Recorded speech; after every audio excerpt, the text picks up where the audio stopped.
Shoreline residents and lake service provider businesses hired to decontaminate, install, or remove docks and lifts play an essential role in protecting Minnesota lakes and rivers.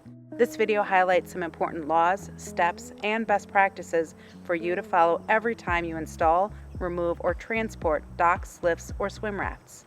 Hi, I'm Cal with the Minnesota DNR. Today I'm here with the Shoreline owner, and we'll be demonstrating how to inspect and decontaminate a lift to reduce the risk of spreading aquatic invasive species. First, we always use the same methodical process, no matter the type of equipment being inspected.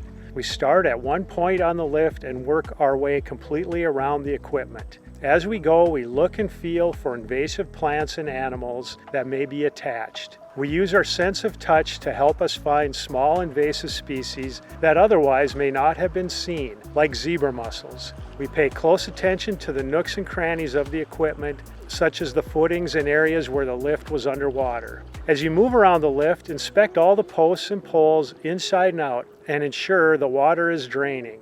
Plants and small aquatic invasive species can attach or get stuck on the equipment, especially inside dock posts. Remove plants, animals, or mud as you go. After inspection and removing plants and mud by hand, if the dock or lift has attached invasive species like zebra mussels, the dock or lift must be decontaminated.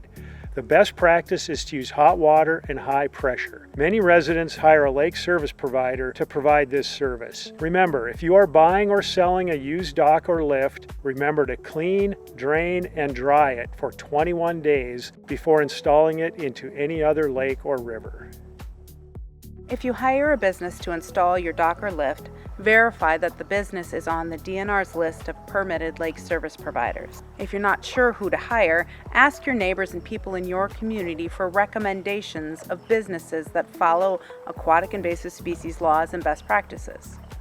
Whether you're a shoreline owner or a lake service provider, making sure that you clean, drain, and dry your dock, lift, or swim raft prevents the spread of aquatic invasive species and keeps our waters healthy.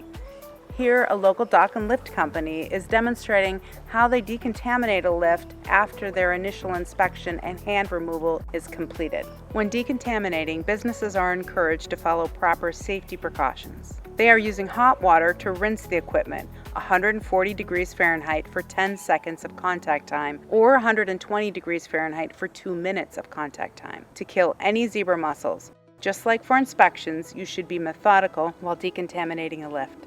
When rinsing with hot water, go slowly enough to get proper contact time and not miss any spots on the equipment, especially in hard-to-reach areas like inside dock posts. After you've thoroughly rinsed the lift with hot water, use high-pressure spray and/or hand scraping tools to remove any remaining attached invasive species. After decontaminating, ensure that docks, lifts, and swim rafts stay out of the water to dry for 21 days before installing into any other lake or river.